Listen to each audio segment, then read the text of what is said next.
I have a very special guest today, Jakko Jakszyk, all the way from the UK, King Crimson. He's got a brand new solo record coming out. He's got a book out.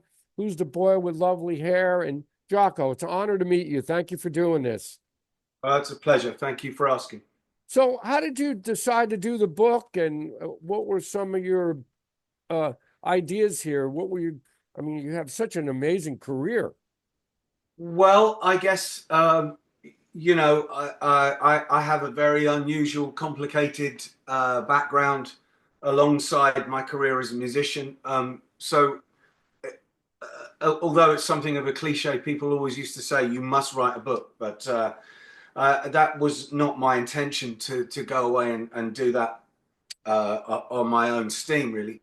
But after Crimson's final show in Tokyo at Right. the end of 2021, I was going to do this one man show in the Edinburgh Festival Okay. in 2020, but that's when COVID hit. Um, and the one man show was based on a commission I did for BBC Radio 3. Radio 3 in England is a radio station that plays classical orchestral music and experimental music. So Okay. I was commissioned to do this piece, which was to use speech as part of the composition. So I had all these recordings of my adoptive father and my adoptive mother and various people from Ireland. And I put some of that stuff to music, and then the one man show utilized this extraordinary animation by this Iranian animator. And as a result of that, I was approached about doing a book. That's really why I did it. I was approached by a publisher, um, and promised an advance, and so it Yeah. became a reality rather than something I'd driven myself. Right. Well, that's a lot of work too to put a book together. I mean, you have to really detailed about your past life, memories, and that's not an easy task. No, no, it was much more complicated than even I thought. Oh, okay. And I was originally contracted to write a minimum of 70,000 words, and I ended up writing 370,000 words. So Oh, it's okay. quite a dense tome. Yeah. I wanted to ask you about some of the bands. I'm a big Henry Cow, Hatfield and North fan, National Health, and you were lucky to play with what, Dave Stewart, Pip Pile. I mean, I Yeah, see that's John Greaves. Yeah, yeah, that's incredible. yeah. How did you Uh, meet these? How did you meet these guys? How did you meet Dave Stewart and that group? well, I met Dave Stewart because I was a member of a local youth theatre, as well Okay. as starting music, and I had a band. But I was a member of this local youth theatre, and a new attendee arrived, and we were chatting to this girl, and she told us that her cousin was going out with Dave Stewart, Okay. and most of the people that were there didn't know Dave Stewart was, but me and my mate were huge fans. So my band at the time were called 64 Spoons, and we did our first ever concert on a Saturday, and the next day we went to the Queen Elizabeth Hall on the South Bank in London to see National Health with Dave Stewart. Oh, And because this girl was there, we managed to get backstage, and I gave Dave Stewart a cassette of my band. Um, I don't know what I thought. I thought yeah. he might like it, and he might put us on as support or something. And that's how I got to know him. He kept in touch. He came to see the band a couple of times. He came with Bill Bruford once because after National Health he joined Bill Bruford. Right. Um, and so they came to see us. He invited me down to jam with him and Bill at their rehearsal facility in Clerkenwell. Oh, Uh, wow. and then Bill, I think this must have been 80, 81, I guess. So Bill was in the middle of an album and touring cycle with Dave. And then Bill got summoned back to rejoin the 80s version of King Crimson, the Right. Discipline era. And Dave wanted to carry on touring, so he put a band together with Pit Pile and myself and a guy called Rick Bidoff. So that's how I got to work with Dave and co-wrote music and toured with him for the next couple of years and played on his solo records, etc., etc., etc. Now, is there a live recordings from Rapid Eye Movement that maybe might come out someday? Well, there are live recordings that I've done a lot of work on, and there are some studio recordings that some of which we've mixed. And Dave summoned us to a meeting about this in 2011, I think. Okay. And it got as far as him hassling me for some sleeve notes. And nothing's happened with it ever since. And it's now Oh, two. okay. Yeah, I would love So, to hear that. All your fans out there would love to hear that music. well, it exists, but it's in Dave's, you know, Dave works at a much slower pace than most people. Okay. And then you worked with David Jackson also on Long Hello Volume 3. Yeah, How was that? when I got my first solo record deal, it was with an independent label called Chiswick Records, um, and and Dave agreed to be part of. Dave Stewart agreed to be Right. part of it, and I asked Amanda Parsons to sing some BVs, and I was also a huge fan of Vandergraaf, so I asked the label, could we try and track down Dave Jackson, and they managed to find him, and I sent him some of the tracks, and he liked them, so he came up and played a lot. He plays on most of that album, Oh, okay. and as a result of that, I worked on the Long Hello album for his album, the Long Hello. Yeah, He's a lovely guy. I got a chance to interview him a few months ago, and what an inspiration. yeah. No, he's very sweet. I got to know him and his family very well, And he's so I still know. playing. You know, his daughter's now got a band, and she's really good, and he plays with Yeah, her. yeah. No, I know Dory. I've known Dory since she was about 2 years old, and his son Jacob's a very successful, very respected recording engineer who works at Air. Oh, Um, all right. Air Lyndhurst in London, in near Chiswick, near Hampstead. Okay, that's neat. Now, another artist I want to talk to you about is Peter Blegvad. Yeah, He is a very interesting, creative guy. yeah. No, he's a bit of a genius. I think He is. I'm a I huge fan agree. of Pete. He's one of the most extraordinary human beings I've ever met. I know him because when I was working with Dave Stewart, he told me I'd heard about Peter Blegvad. I'd never met him, but I'd heard stories of him. They were legend amongst that fraternity. And he played me a song that Dave Stewart played me a song of Peter's that he was producing because Okay. Peter was making a solo album for Virgin. And he played me this song, and I was really taken with it. It had such an atmosphere and such a vibe. And I said, "There doesn't sound like there's much guitar on this track, Dave." He said, "There isn't any guitar. There's not going to be any guitar." And I said, "Well, are you sure?" He said, "Yeah, yeah, yeah." And I said, "Oh, because I'd love to It's play it." And he something. said, "No." He said, "No, we don't need any guitar." Anyway, he told me that weekend they were going to finish doing final recording and they're going to mix it. And I knew where they were doing this. It was a Hmm. studio in Cambridge that we used to use. So I thought, sod it. I just put my amps and guitars in my car and I drove to the studio. I'd never met Peter before, ever. And I said, look, I heard the song. I think it's brilliant. I'd love to play on it. If you'd let me do one pass, if you don't like any of it, that's fine. I don't want to be paid. I just, you know. And I think Peter was rather taken by my enthusiasm and the fact that I'd gone out of my way to drive all the way out there. And he gave me these hilarious instructions before I started playing. And they kept most of what I did, and it's on the record, and that's how I got to know Peter. And then I worked a lot with Peter after that. I played on most of his solo records, and of course the Lodge, and we've written Oh stuff yeah, together. that one. Yeah, that's something. I mean, he's such a creative guy. I mean, it's such a unique character. Yeah, no, he's brilliant, and I'm very fond of him. And so The, I still see him, still keep in touch. You know. then the Lodge band you played with him too, right? Was that his? And John Graves was in that. Anton Fear. I mean, that's a pretty intense group. Yeah, they made an album for Virgin in '75 called Q Rome with Carla Bley and Mike Mantler, and it's one of my favourite records of all time. I love it, and the Lodge was kind of meant to be a follow up to that. Uh, And I got a phone call saying, did I want to be involved? Oh, and it just so happened that I was going to a friend's wedding in New York, so I'd already booked a flight to go out there. So I just took a guitar with me, and oh, that's something. I ended up in New York for a month or whatever it was, recording that album, yeah, with Anton Fear and Peter's brother Stoffer. Well, he's creative too, his brother, right? He's Yeah, the late Stoffer Blegvad, bless him. Yeah, he had his own band, which was one of my favourite band names ever. He had a band called the Great Baboons of Gloom, which oh, I I always thought love was. that. Oh, that is Uh, funny.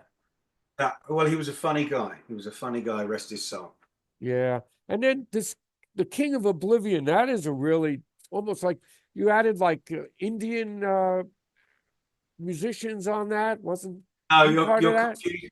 No, you're confusing two albums there. There's an album called Dysrhythmia. That's it. Uh, that's with the Indian musicians. That's Gavin Harrison, myself, the legendary double bass player Danny Thompson, Oh, I love him. Yup. and Indian percussionist called Pandit Dinesh, and a host of other Indian musicians that Dinesh was able to access. And yeah, we made an album for, well, it was Island Records. They had an imprint called Antilles, so we made an I album. know that label. Yup. I used to get a lot of cutouts, they used to call them. I used to, in the 80s, there was a local store. That's how I found out about all these great bands and labels. You know, all these records were like $2, $3. In Yeah. fact, my first Van de Graaff record was God Bluff, and Oh, okay. Yeah. I was hooked. And I wanted Yeah. to show you something. I don't know if you're a reader, but I picked up this book by Joe Boyd, Oh, and yeah. it's like 800 pages. But you know, if you're interested in rhythms and where everything comes from, I thought of you because there's a big section about Ravi Shankar and all Oh, the okay. origins of Yeah. how. Go ahead. Danny Thompson talks about Joe Boyd because obviously he worked with him on Oh, we did. Okay. many albums. Yeah. So then you did something, the 21st Century Schizoid Band. That was must have been unique. Well, in the mid '80s, I was playing on lots of records, and I played on an album that did quite well. It's a kind of a dance album that did quite well in America. And then the artist asked me if I would be up for co-writing the second album. So I co-wrote a chunk of the second record, and it did very well. And then my publisher, because that's what publishers do, they make this ludicrous assumption that if you've been successful, if they put you Yeah, together with something else that's been yeah. successful, somehow magically that guarantees success. So they gave me a list of potential collaborators. Oh, okay. I didn't really want to work with any of them, apart from two, one of whom was Pete Sinfield, because after Peter left Crimson, he became a very successful lyricist in the pop world, and wrote for Celine Dion and Diana Ross, etc., etc. So I thought, well, I'd just like to meet him and hang out with him. I don't necessarily need to write any songs with him. So I became good pals with Peter, and then in '97 he invited me to the launch of a box set of recordings by the original Crimson, Oh, uh, wow. called Epitaph, and I went to that as his guest. And at the time, I know Robert was considering doing a tour with the original lineup, but it never came to fruition. But the idea of Crimson alumni playing the older material, because at that point the then current Crimson didn't do any stuff off the first 5 or 6 albums. So Peter had this idea, and he suggested me. He said, "I know someone who loves this music and can sing and play Robert's guitar parts." So that's how the Schizoid Band started, and that ultimately is how I got to know Robert, because I got a phone call one morning from an unknown number, and it turned out to be Robert Fripp, and he was phoning me up to ask me how rehearsals were going, and I said, Oh, that's I said, something. I said it's been 3 of the worst and most unpleasant weeks of my life as a professional musician. And he said, yes, I thought that might be the case. So that he became like a mini kind of Samaritan. I could call him up and talk about about the politics of the band Oh, members. that's fantastic. I mean, to get a connection like that, Robert Fripp's one of my favorite guitarists. I mean, Yeah. Well, that's how I got to know him, and because I got to know him, I asked him to play on one of my solo records, and we co-wrote something on that. And then Ian Wallace became the drummer in the Schizoid Band, and he was the drummer in Crimson when I saw them when I was 13. Oh, And okay. he was a lovely guy. But Ian sadly died, Yeah. and I performed at his memorial service. I did a version of Islands with Mel Collins, and Oh, Robert was in the audience and in the congregation, and he invited me up to his house, and we had a long chat, and then about a year or so later, he called me up and said that did I fancy going down and recording some improvisations with him. So I spent a day in the studio with Robert, man. just improvising. And at the end of the session, he gave me a box, and I said, "What's this?" And he said, "It's a hard drive with everything we've done today." And Oh, okay. I said, "Okay, well, what do you want me to do with this?" And he said, "I'm sure you'll think of something." And that eventually became an album called A Scarcity of Miracles. Oh, I So, love that record. It's beautiful. well, yeah. It is Well, really so beautiful of a record. So well done. it came out of this day of improvising with Robert. It was a very unusual way to make a record and write a record, but yeah, no, this and they're going to release an updated version of it later this year. It's got lots and lots of extras, Oh, I can't wait. things you won't have heard before, tracks that didn't make the final cut, and lots of other stuff. So it's packed with things that are previously unreleased. So. Well, I love Mel Collins, anything he plays. I mean, he's Yeah, me too. such a brilliant player. Absolutely brilliant. Yeah. I mean, I saw the latest Crimson live, and it was just so incredible. The guys were like, whew, it was intense. Where was that? It Radio was at the City Music. Count Basie Theater in Red Bank, Oh, New in New Jersey. Jersey. Yeah. I know. Yeah, I remember that gig very well. Yeah. That was an amazing gig. We were on the second level. We had like the first row, so we had a great view of everything. That must have been something. So you I also remember. did Thrap, right? Did you work on that? A remix of that?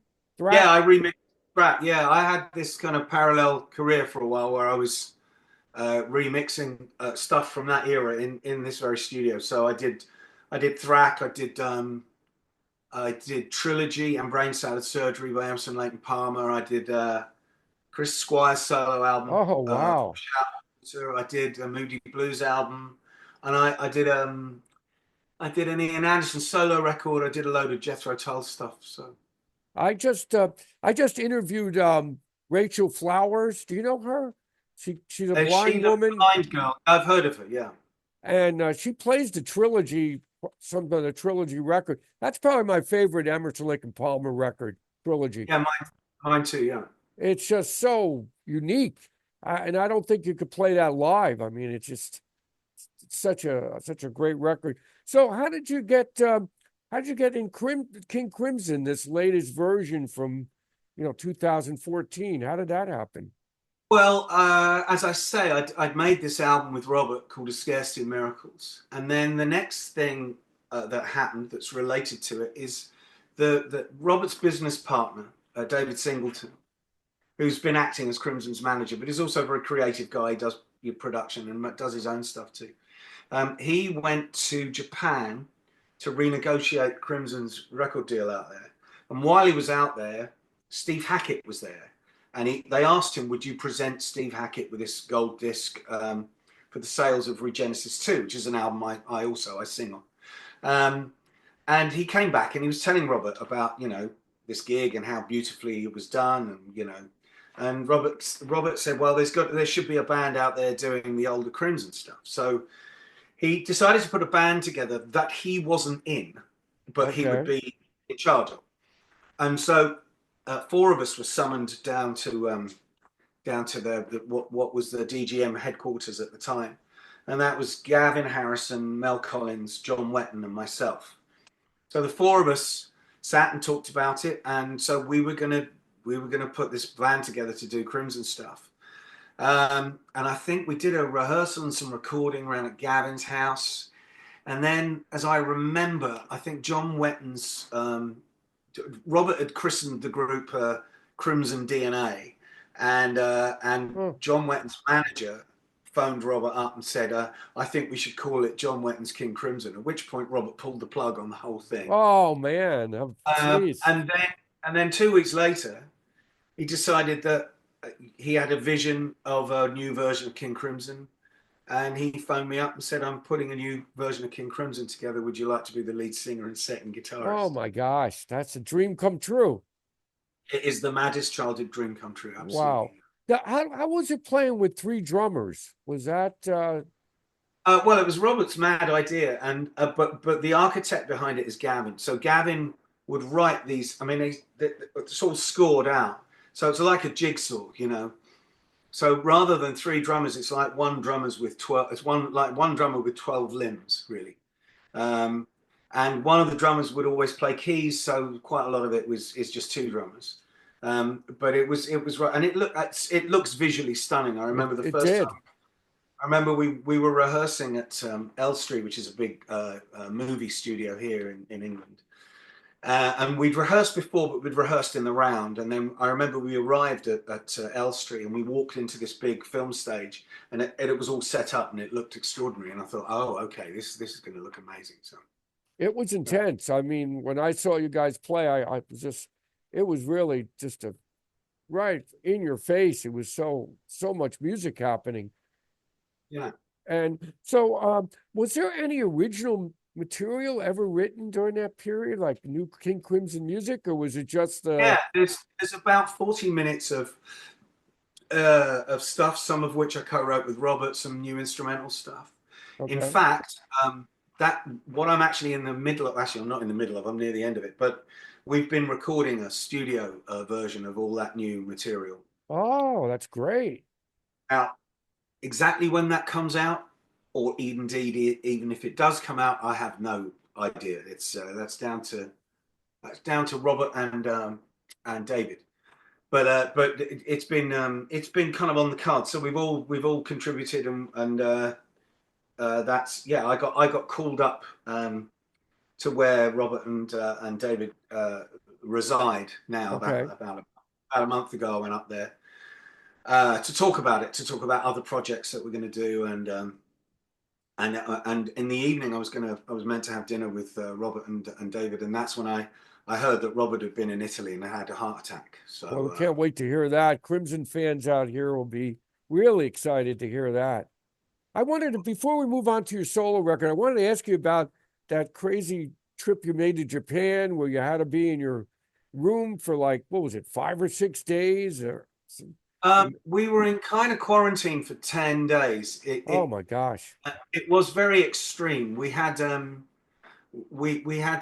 was a lot of involved paperwork before we got out there, and we had to have a test no later than 72 hours, and the test had to be accredited by a doctor. Oh my Um, gosh. then we had to fill forms in when we got to the airport, and then we had to fill another form in when we were on the plane. And then when we landed, it took about 2.5 hours from leaving the plane to getting on the bus, Oh my because Lord. we had to go through all this other stuff. It's the Japanese, incredibly detailed Yep. stuff. And then we had to have another test. And at that point, we were taken to the hotel and we had to stay in our rooms. It was 10 days in total, I think. The first few days, we weren't allowed out at all. We had an app on our phone. Right. So at any point, they would send you a message and you had to respond. You had to give them your temperature and heart rate on a daily basis. Oh my gosh. And you couldn't leave your room. That's And then extreme. it is extreme. And then a few days in, we were allowed out twice a day for a 1 hour walk, but we weren't allowed to go anywhere other than in the streets. We weren't allowed to go into any shops or any bars or anything. We were just allowed a 1 hour walk, and we had to keep our phones with us so we could be contacted. And we weren't allowed to take any photos. It was incredibly strict. And then when we were rehearsing in Japan, and we had to travel in the same vehicle. We had to have a test before we went into the rehearsal room. Oh man. Um, and then same thing. And then when we came back, we had to go straight into our rooms. And I think the first two gigs were in Tokyo, and it was the same thing. We had to have tests. You weren't allowed outside the venue once you were in it. And it was only when we got on the train nearly 2 weeks later to go to, I can't remember where we were going, Nagoya But maybe.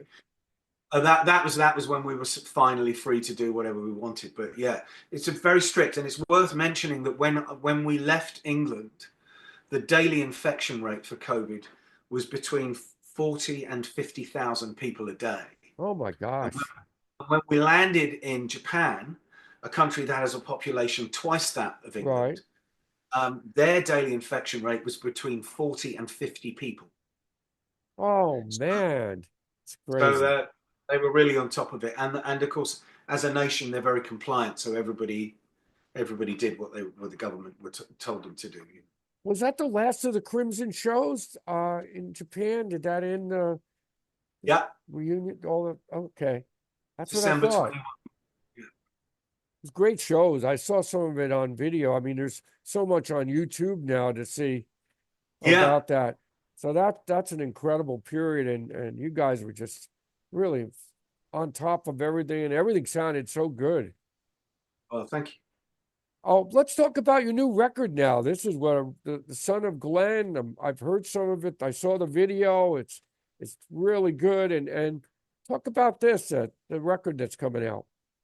Yeah. Well, I'm signed to Inside Out, part of Sony, and they very kindly took up the option for me to do another album for them. But I didn't feel particularly motivated. I was in a difficult place confidence wise, I think. So I had the odd track and other things I was Okay. working on, snippets of music that I'd written whilst on tour, and but at the same time I was working on an album called Netherworld by the lovely Louise Patricia Crane, and I did a lot of work on that record. I played guitars and keys and helped her bring her vision to life, Right.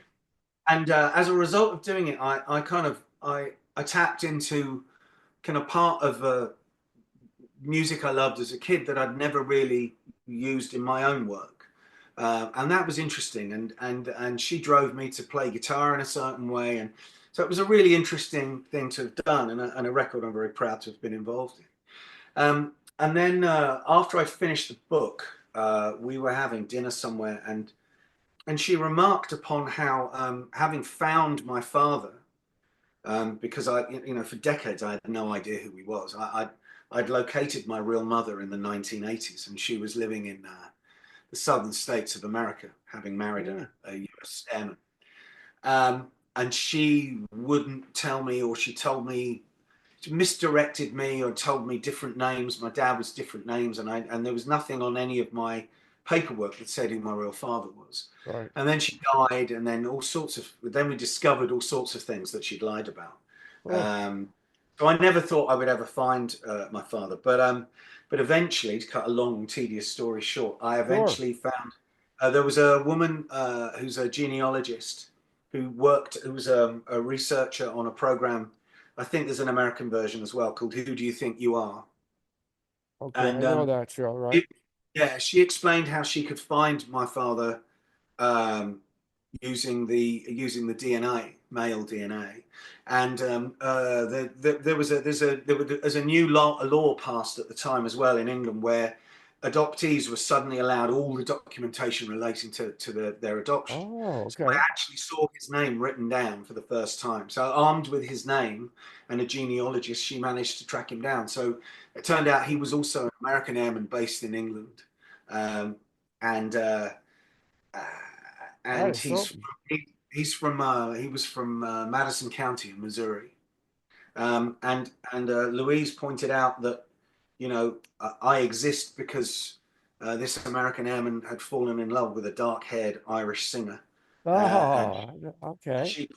she pointed out the obvious similarity that I had done the same thing, and which was kind of obvious, and yet I'd never really thought about it, and that led on to this idea of writing a song about that and about my father and about the fantasy idea of although he died in 1973.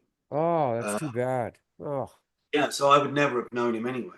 So it was a fantasy idea about, oh, has he been looking after me from a? I mean, I don't literally believe that, but as a Well, fantasy idea and the connection with the two. So I started writing that song, and it kind of just grew and grew and became this 10-minute epic. And then the idea of making it a kind of companion piece to the book. So then all the songs on the album are related in some way to parts of my life and parts of the book, and so that's how the whole album came about, really. it's just all you need is like a spark, to Yeah, to okay, this is going to happen. When you least expect it.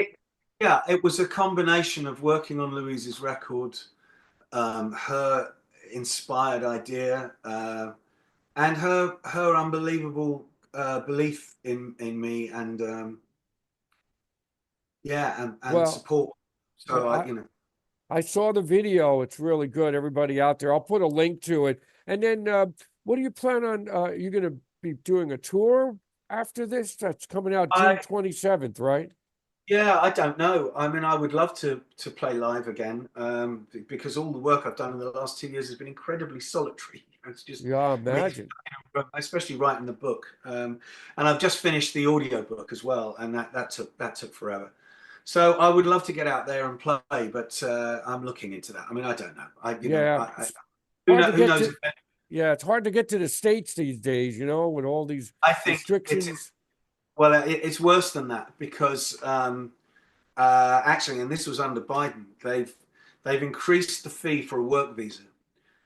So getting a work visa is difficult and time consuming, and it involves huge amounts of form filling, and you have to go to a meeting at the American Embassy in London at 7 o'clock in the morning. It doesn't matter where you live. Oh my It gosh.